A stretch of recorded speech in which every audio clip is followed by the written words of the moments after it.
Fighters like these American P-51 Mustangs were key players in the deadly drama of the Pacific Campaign in World War II. A campaign that began with Japan's surprise attack on Pearl Harbor on December 7th, 1941, and ended shortly after the bombing of Hiroshima and later Nagasaki, where a single bomb destroyed each city in just a few seconds. In this special edition of Wings Over the Pacific, we will meet Japanese and American pilots who fought over the Pacific.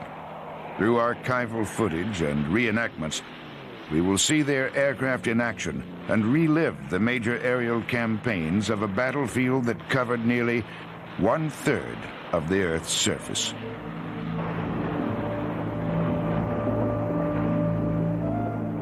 Far from their home waters, Japanese pilots await orders. They are at sea preparing for war, and each day brings them closer to battle. As part of their samurai warrior tradition, they toast Japan and the Emperor. And in the days to come, Japanese crews will be preparing for a mission that will stun the world. The hopes and dreams of Imperial Japan rest with these aerial warriors. In late November of 1941, a Japanese strike force, led by 6 aircraft carriers, sails east under radio silence. A few days later, the commander of Japan's combined fleet, Admiral Yamamoto, sends a coded message to begin the attack. Climb Mount Nitaki. The die is cast. Japan will strike at the U.S. Pacific Fleet in Pearl Harbor on December 7th, 1941. Yamamoto seeks a quick, decisive victory that will force America to the negotiating table on Japanese terms. The time has come. There is no turning back. The plan becomes a reality. Almost 200 aircraft lift off to attack Pearl Harbor. The torpedo and dive bombers will strike at the American ships on Battleship Row, while other fighters and bombers target the airfields nearby. The Nakajima B-5N torpedo bomber, known to American intelligence officers as the Kate, leads the attack. Its deadly, long-lance torpedoes adjusted for the shallow waters of Pearl Harbor. The Aichi D-3A, codenamed Val, is a slow but highly maneuverable dive bomber. At Pearl Harbor, some Vals carry modified 16-inch armor-piercing shells as bombs to unload on the battleships.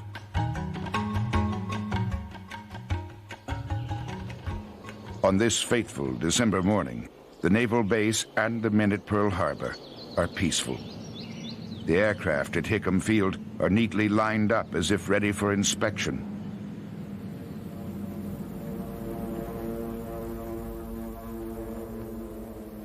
Soldiers go about their lives, oblivious to the rain of death and destruction heading their way. Although the breaking of diplomatic codes by the U.S. has suggested the possibility of hostile action, no extra security precautions are taken.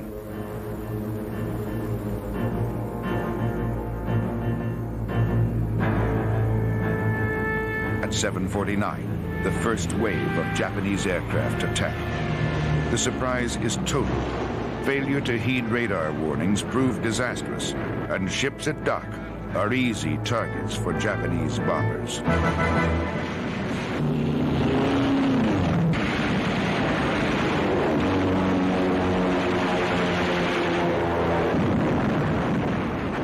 Few aircraft even get in the air to protect the fleet.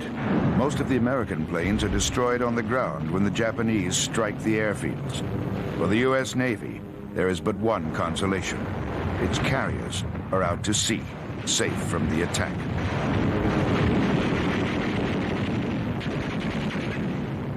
As a young ensign, John LaCouture saw firsthand the chaos of that December morning. I got down to the Officers Club landing, and it was right across from Battleship Row, and boy, I couldn't believe my eyes when I saw all those ships sinking and capsized. The Arizona had already sunk, the Oklahoma had capsized, and I think the West Virginia and the Nevada were badly damaged. Everything, of course, was mass confusion. As we went by one of the airfields there, where our planes were coming in, some of them from the Enterprise, and they were being shot down by our own people, thinking it was a Japanese plane. At 8:40, the second Japanese strike force of 167 aircraft attacks, but it meets much stronger resistance. Fighter pilot Yozo Fujita lost most of his squadron and witnessed what may have been the war's first kamikaze attack. When I went to Pearl Harbor, I expected to die. I didn't expect to come back. It's a wonder that I returned. When we attacked, they were ready for us. So 3 out of 9 planes never returned. I watched my group leader self-destruct. He used hand signals to tell us that he had no fuel and was going down to take out the target.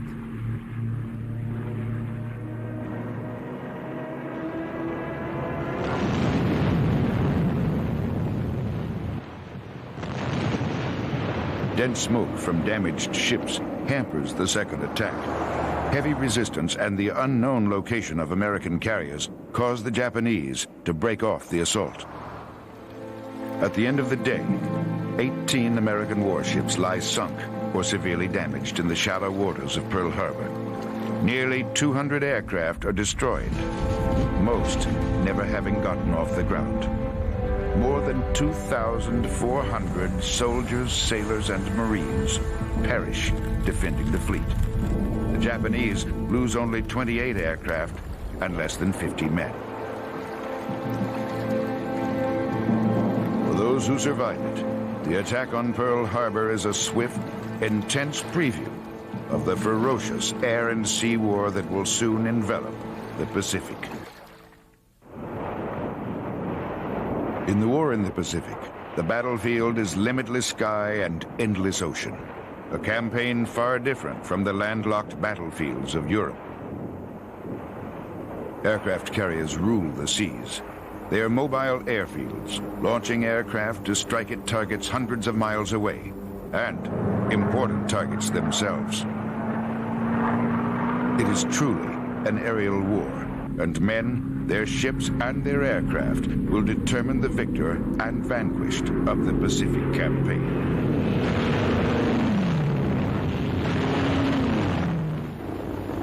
Japan's aerial offensive continues on the Asian mainland. A Nakajima Ki-43, codename Oscar, takes off to battle British forces in Southeast Asia.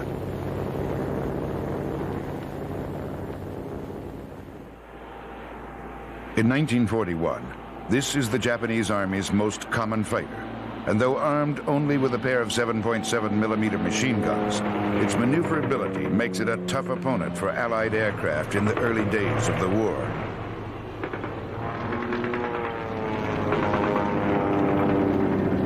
In Malaya, the Philippines, and the Dutch East Indies, the Japanese neutralize Allied air forces. All too frequently, Allied aircraft are caught on the ground, easy targets for Japan's skilled pilots.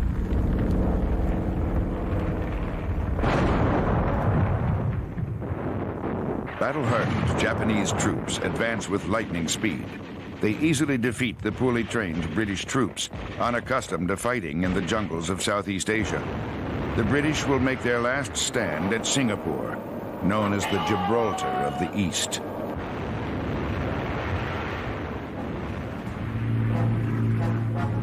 On the naval front, hundreds of Japanese aircraft scour the seas, hunting like birds of prey for 2 British warships, the Prince of Wales and the Repulse, pride of Britain's Pacific Fleet. The Mitsubishi G3L, codenamed Nell, leads Japan's search. It is their first modern land-based bomber and its exceptional range makes it an ideal aircraft for this mission. The two great British warships are sighted on the morning of December 10th. Japanese planes begin the attack. The British ships have no aerial escorts to protect them and must twist and turn to avoid wave after wave of torpedo and bombing strikes. They are virtually defenseless against the withering assault from above. The Prince of Wales and the Repulse are doomed. By early afternoon, both ships and more than 800 of their men lie at the bottom of the sea. The Japanese have lost just 3 aircraft. The historic reign of the battleship is over. Japan rules the seas and the skies of the Pacific. The loss of the British ships leads to the unconditional surrender of Singapore to Japan. The foundation of Britain's imperial power in Asia is lost. Like a typhoon, the Japanese have swept aside all opposition. In 6 months, their land, sea, and air forces have redrawn the map of the world. By mid-1942, Japan has gained control of nearly 1/3 of the Pacific. The aircraft leading Japan's air war is the Mitsubishi A6M, codenamed Zeke, but more popularly known as the Zero. More than 10,000 are built during the course of the war. It is fast, nimble, and deadly. In 1942, the Zero is the best performing fighter in the Pacific. But the Zero's high performance does not come without cost. Its light armor and lack of self-sealing fuel tanks make it, for many Japanese pilots, a fiery sarcophagus. That Zero was a heck of a flying fast piece of equipment. And you had darn well better respect it. When it came down on you, better respect it. On my very first combat strike, I was a tail-end Charlie of the whole darn strike of 48 TBFs. And out of the clouds came 4 Zeros.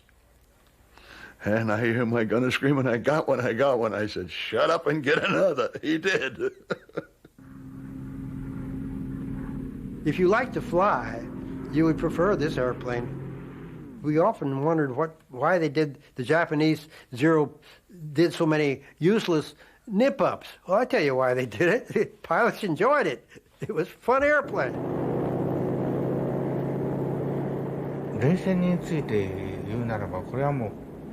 In the case of the Zero, in order to maximize its ability, they sacrificed weight. To sacrifice weight means to have almost no armor. It's as if we were fighting with little knives from the sash of our loincloth, while our enemies came in a suit of armor. One little slip, and you were gone. I've seen many Zeros come apart with just 10 or 12 bullets into them. They were totally unprotected as far as armor plating and so forth.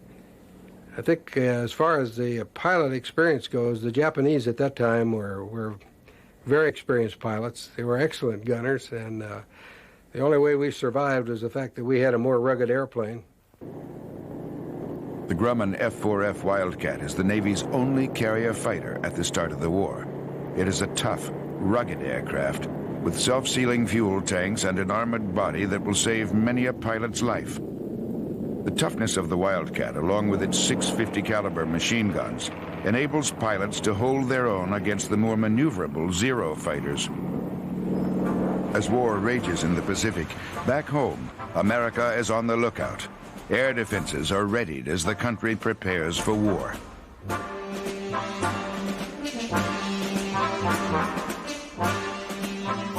Remember Pearl Harbor is the battle cry of the day.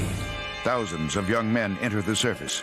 Women move into the factories, replacing the men who go off to war. U.S. industry is quickly switching to wartime production. Aircraft come off the assembly line and pilots out of training school. Some Americans need no training.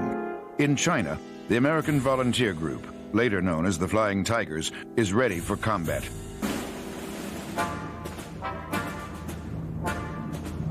Using the fighter tactics of its commander, Colonel Claire Chennault, the Curtiss P-40 Tomahawks proved deadly to enemy aircraft.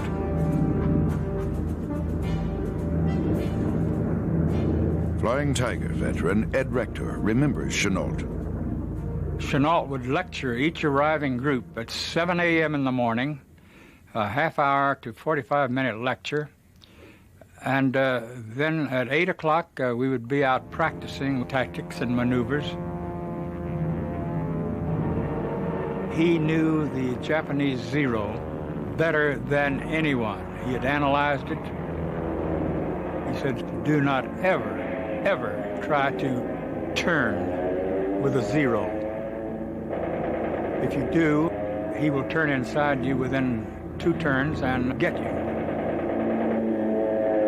If a fighter gets on your tail, stick the nose down, dive out, and with that increased speed, pull up and join the fray. Remember that he does not have self-sealing tanks like you do, and you can perforate those tanks and cause him not to get home.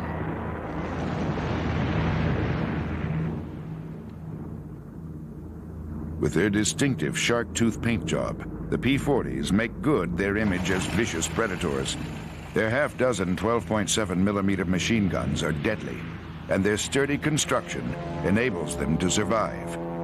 Using Chennault's hit-and-run tactics, the Flying Tigers destroy more than 296 aircraft while losing just 12 of their own. It's not just the planes in the air, but the supplies on the ground that keep the war going. When the Japanese close all land routes, Allied aircraft parts and fuel are bottlenecked in India. The only option is by air, across a 15,000-foot mountain range of turbulent winds, rugged peaks, and lurking Japanese fighters. They call it the hump.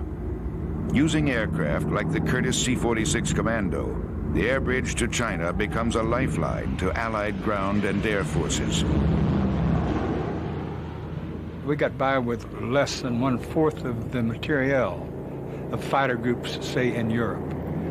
Remember, every bullet, every bomb, every gallon of fuel that we used was flown across the hump, airlifted. That became very, very dear in terms of cost, but it kept us fighting. It kept China in the war. Flying the hump proves perilous. More than 450 aircraft will be lost transporting supplies into China. Aboard the USS Hornet, an even more perilous mission is prepared. Using B-25 Mitchell medium bombers modified with extra fuel tanks, Lieutenant Colonel James Doolittle plans to lead America's first strike against the Japanese mainland.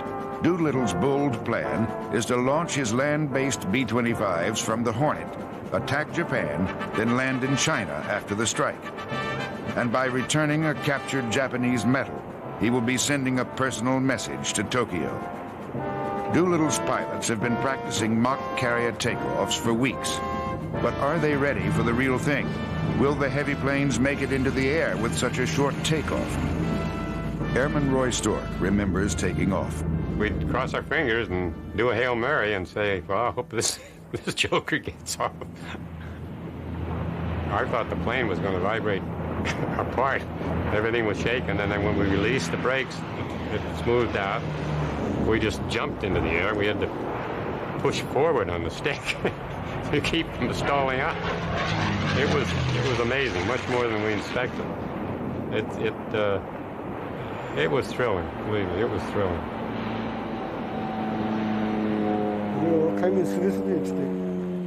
They came in barely over the water.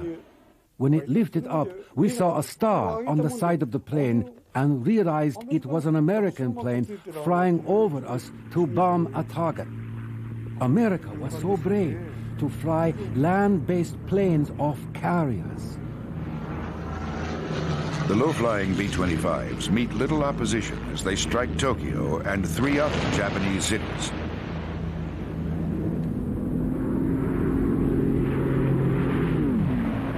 They were bragging about the fact that the Japanese mainland had not been attacked for 2,036 years. Well, after we hit, they weren't so proud of it anymore, I'll tell you that. For Doolittle's crews, it was a one-way mission. Fog and lack of fuel caused all the B-25s that bombed Japan to crash land in China. The Chinese rescue all but 8 crew members who were captured by the Japanese. 3 other airmen are killed in the crash landings. The airmen of Doolittle's raid on Japan become the war's first heroes. Today, a half-century later, the bond between these brave men still endures. Each year, we toast the men who have gone and toast the ones that are alive. And it's up to the last 2 guys to drink a toast to everyone. When it's down to 1, he'll drink a toast to all of us.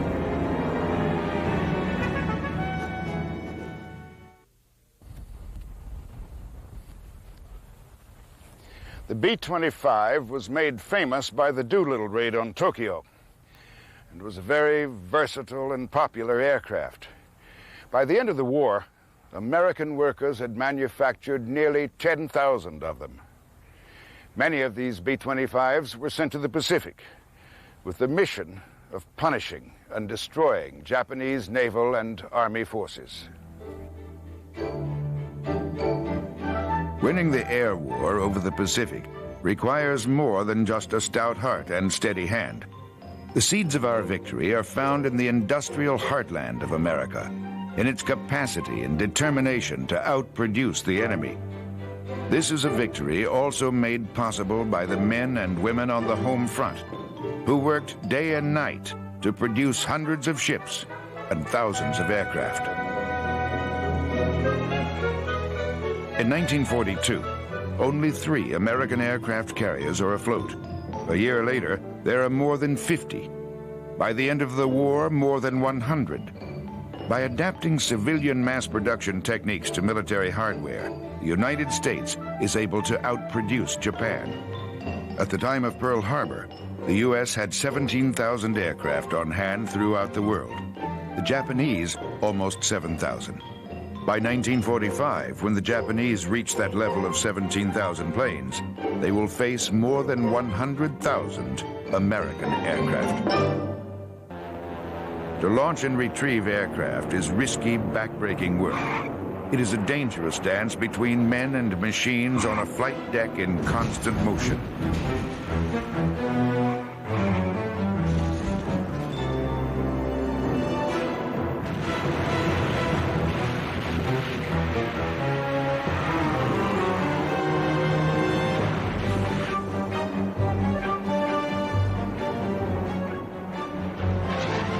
Whether they are preparing for torpedo strikes or guiding home wounded aircraft, the deck crews are the lifeblood of the carrier, the Air War's unsung heroes. The carrier's power is in its pilots and aircraft, and the Pacific, with its vast expanse of ocean, is the ideal theater for carrier warfare. USS Yorktown veteran William Leonard remembers the basic rule of combat. It was not any great mystery that if you didn't defend the carrier, you wouldn't have a place to hang your toothbrush, and it wouldn't have a nice place to come home. So number 1 was defend the carrier. But you can't defend the carrier by just standing there and manning the walls and the ramparts.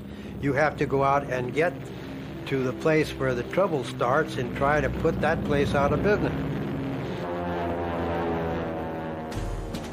Leonard defended American carriers in the first battle between carriers in the Coral Sea in the spring of 1942.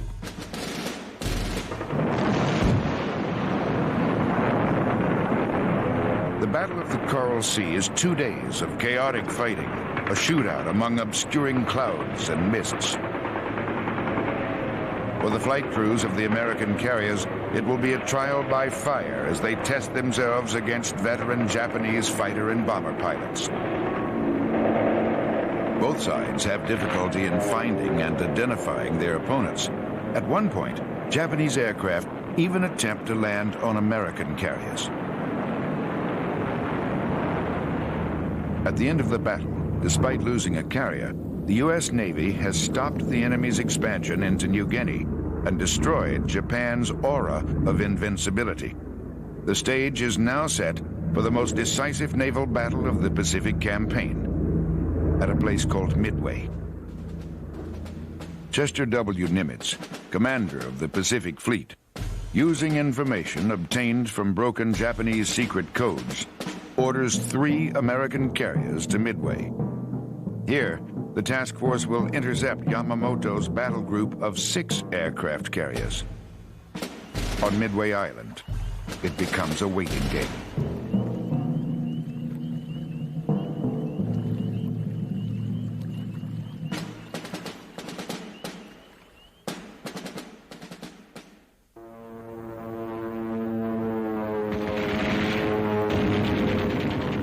On June 3rd, 1942, the waiting ends. The Japanese strike at Midway's airstrip. But unlike Pearl Harbor, radar warnings have been heeded, and most U.S. planes are aloft. Damage is minimal. As the strikes continue on Midway, U.S. carriers secretly launch their attack.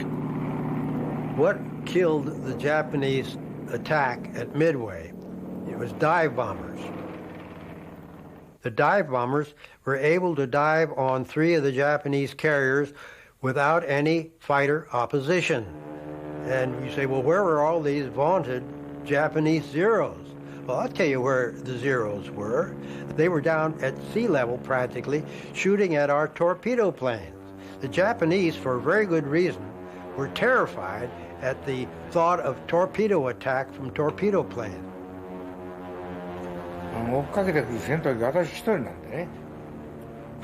I was the only one chasing them. I didn't want the carrier attack, so I fired toward the enemy. And as I lifted up, I saw 2 of them falling. We were taught that Americans were afraid. I don't think so. In that 20-plane formation, as planes were shut down, the rest would fill in and go forth bravely. I was very impressed.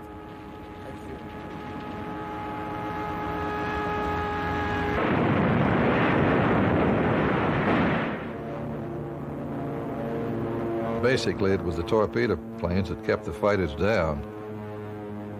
Torpedo 8 was the first to sight the Japanese fleet. My understanding is that Waldron tried to call the fighters down to give him some protection, but they didn't come down. So they went in, and one by one, were all shot down. The Douglas SBD Dauntless dive bombers proved the loss of the low-flying American torpedo bombers not to be in vain. They attack, virtually unchallenged by the Japanese fighters. The Japanese carriers are now alone and vulnerable.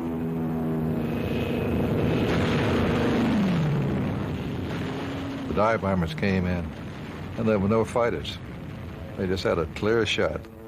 The carriers' decks were completely loaded with ammunition and bombs, and the dive bombers were able to make runs without any fighter interference at all. And that's how they won the battle. Midway ends Japan's dream of empire. They will never recover from the loss of 4 carriers and 234 of their best pilots.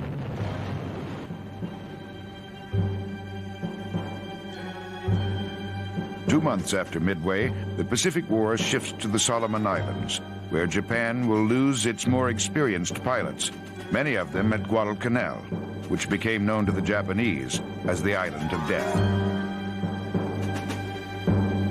Located south of Japan's major naval and air base at Rabaul, Guadalcanal threatens Allied supply lines. To stop the Japanese construction of an air base, American troops invade Guadalcanal. It is the first Allied amphibious action of the Pacific.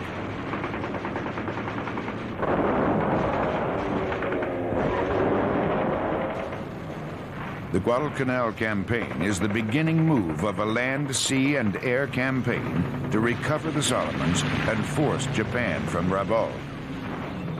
After the capture of Guadalcanal, American engineers quickly complete and then expand the airstrip. It will be known as Henderson Field.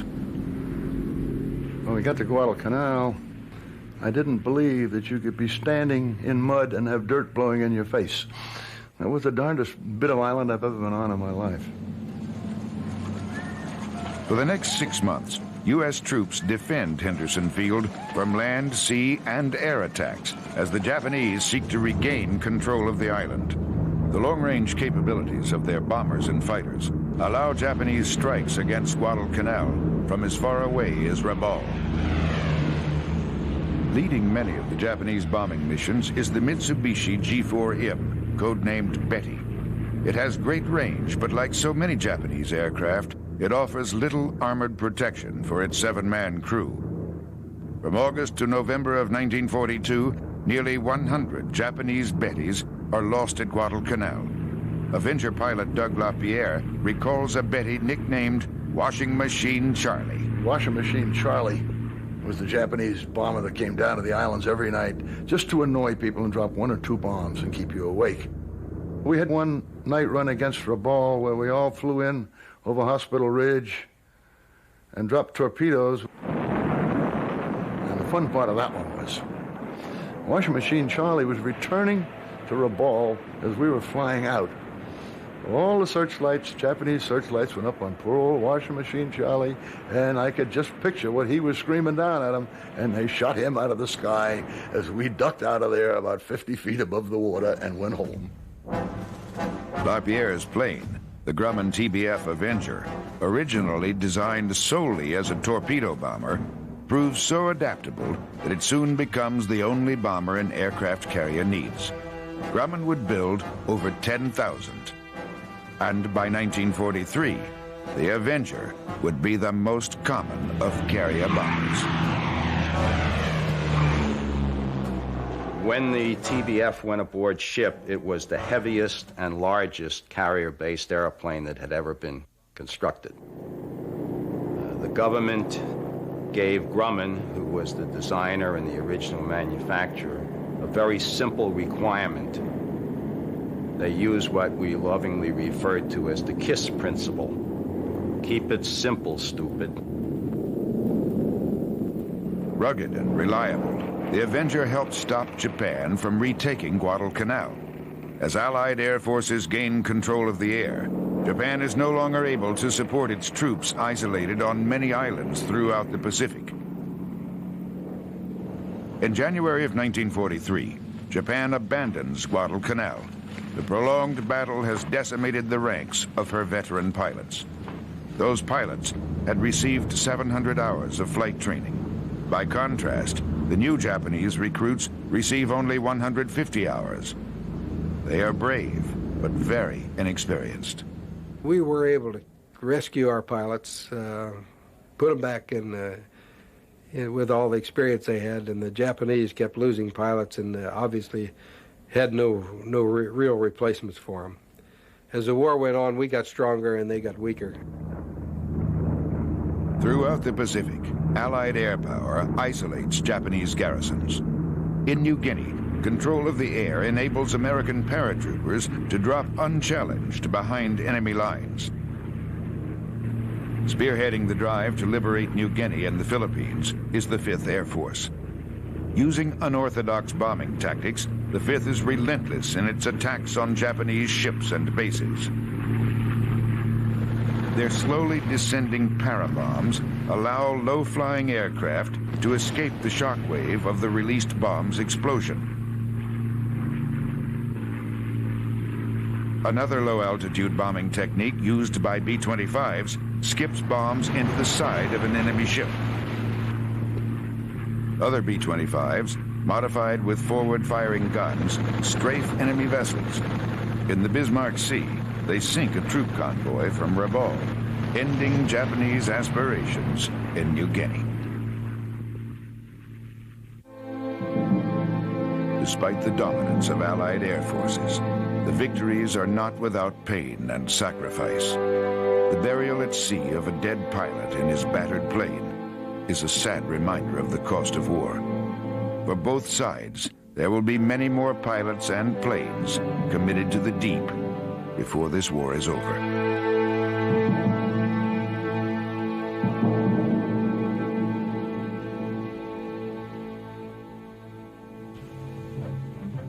Unlike the Japanese, some U.S. pilots can be rotated back home to train new recruits. Some of these veteran airmen become the subjects of war bond and recruiting films.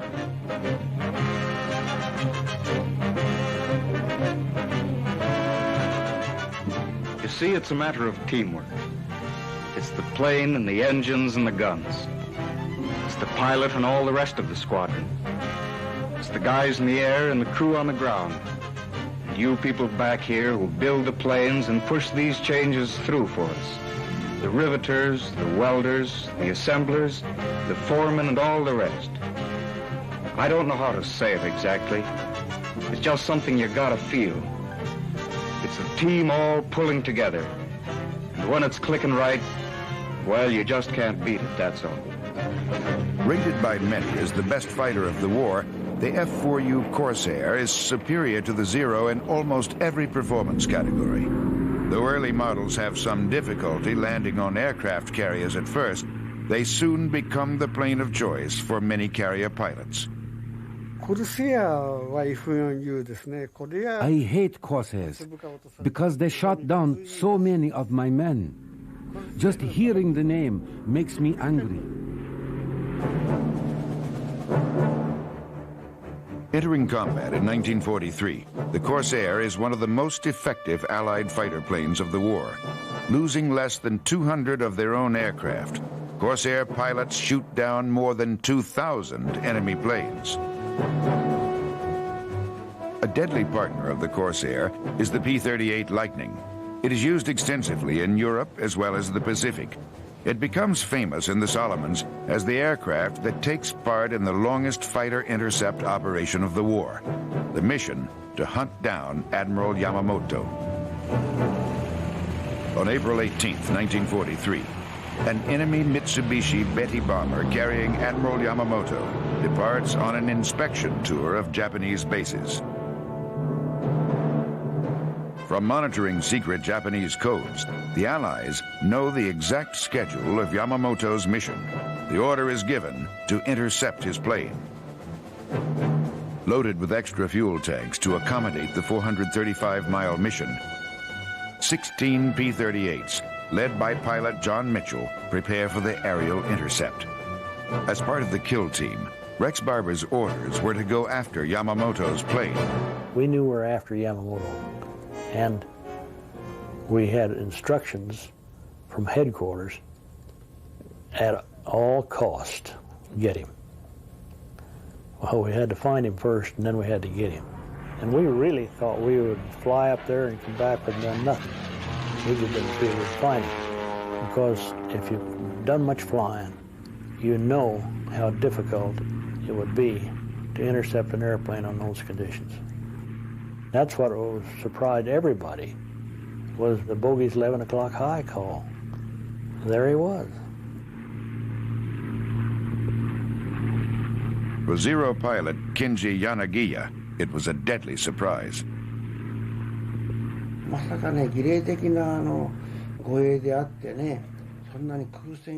It was a ceremonial escort. I never dreamed that we would be attacked by P-38s and have the Admiral shot down. They came in from behind us, low below the jungle, and I was not able to protect him. The P-38s strike quickly.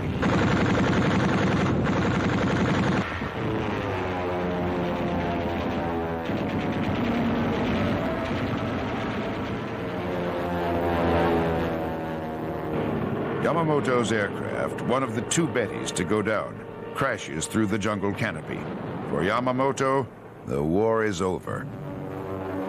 The Japanese Empire loses its leading figure, a warrior whose strategic vision will never be replaced.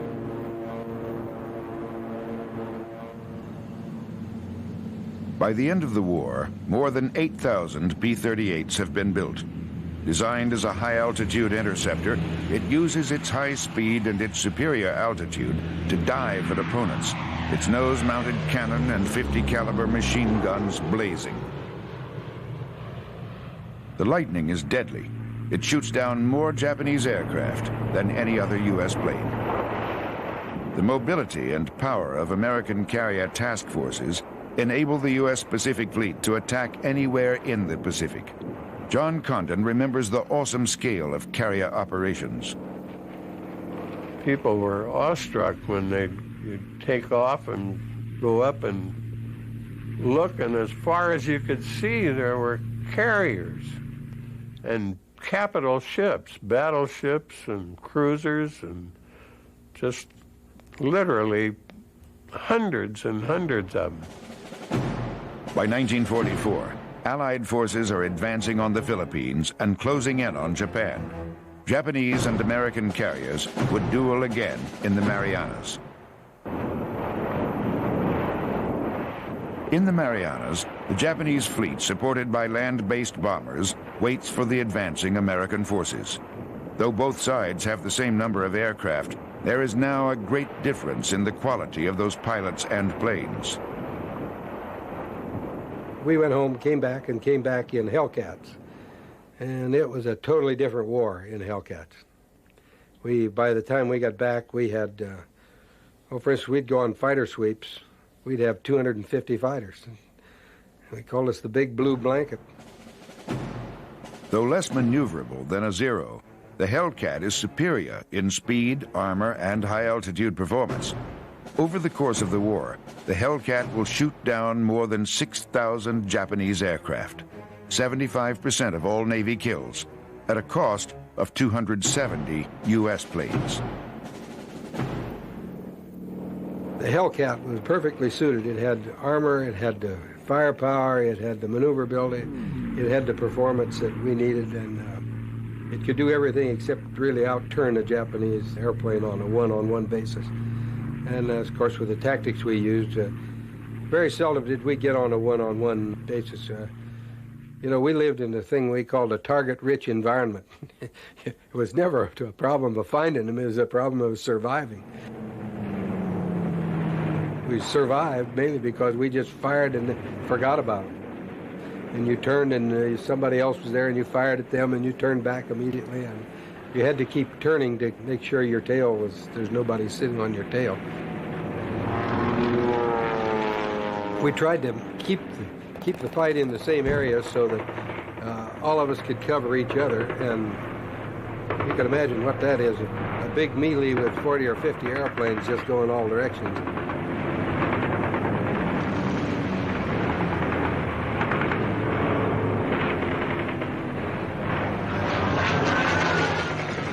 Hellcat dominates the sky. In what will become known as the Marianas Turkey Shoot, 373 Japanese planes are lost to better aircraft and better pilots.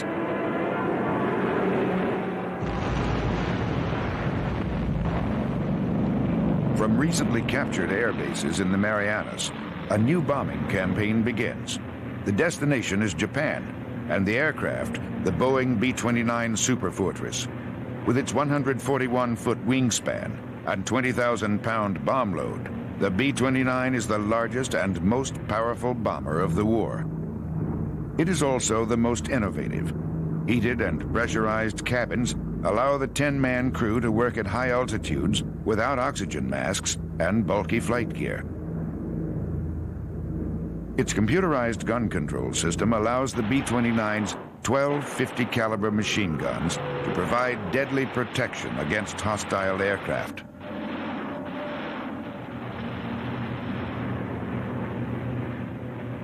As the key weapon in a strategic bombing campaign of Japan, the B-29 rains death and destruction on Japanese cities and industries.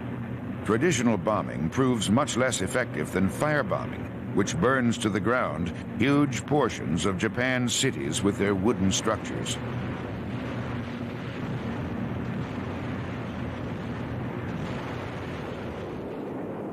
Just 450 miles from Japan, Iwo Jima's island defenses are softened for an amphibious assault. A key element in the B-29 bombing campaign, the capture of Iwo Jima will create a life raft for crippled B-29s and an airbase for fighter support. For those who will hit the beach, Iwo Jima becomes a nightmare of death and destruction. It is an island of volcanic ash that looks like a hell on earth. Soldiers on the ground call for air-to-ground support. Since there is no aerial opposition, some Corsairs and Hellcats are modified solely for support missions of bombing and strafing. Iwo Jima is a deadly killing field. It is a battle waged on the ground to support the battles waged in the air. A battle won by Marines advancing inch by inch, fighting an enemy determined to resist to the last man. The cost is high, but Iwo Jima falls. Over the course of the war, more than 2,000 aircraft, unable to make it all the way back to the Marianas, find a temporary home at Iwo Jima. Based permanently there are North American P-51 Mustangs. They provide fighter cover for the superfortress. Near the end of the Pacific Campaign, Mustangs, similar to this one, spend much of the war escorting B-29s over Japan. Its agility and maneuverability make it the favorite of many pilots as they sweep the sky free of Japanese aircraft.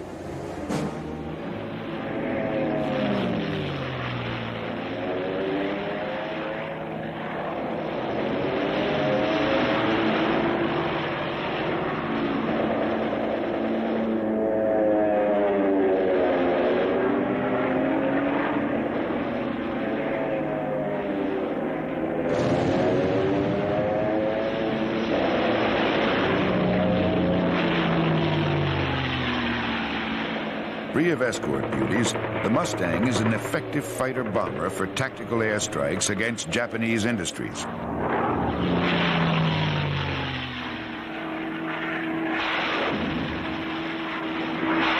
By 1945, Japan has few aircraft that can challenge the American domination of the air.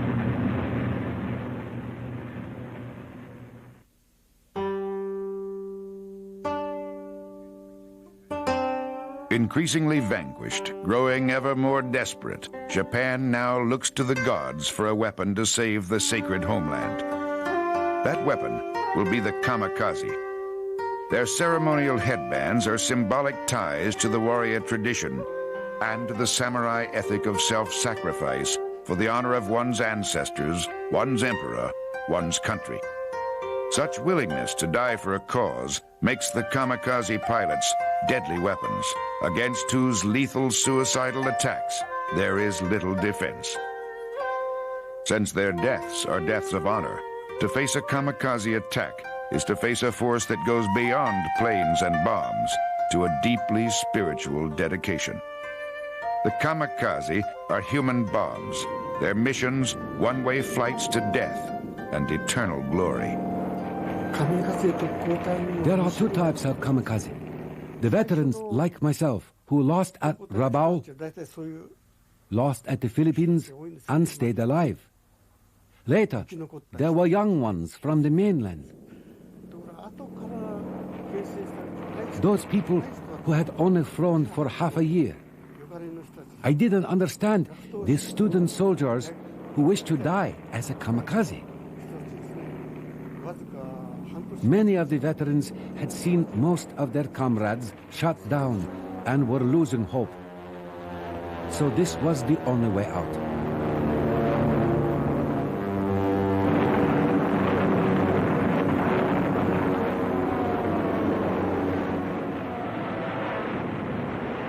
In defense of Okinawa, the kamikaze attack on April 6, 1945. Radar-controlled American anti-aircraft batteries take their toll on any planes that manage to escape the prowling Hellcats and Corsairs.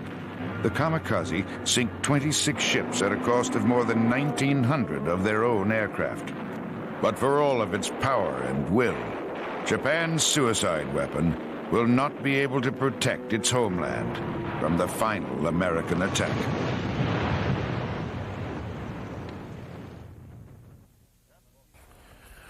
Japanese Zeros like these fought doggedly to attack Allied positions and defend the Imperial Empire. However, by 1945, Japan's Air Force was nearly wiped out. America ruled the air.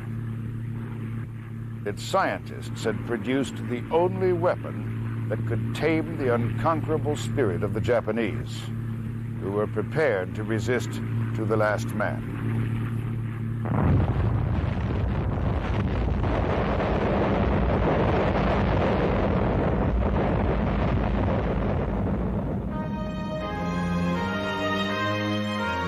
On September 15, 1945, little more than a month after the atomic bomb attacks on Hiroshima and Nagasaki, Japan surrenders unconditionally. Finally, the door is closed on the Second World War, and the dawning of the nuclear age initiates a new chapter in military aviation and world history.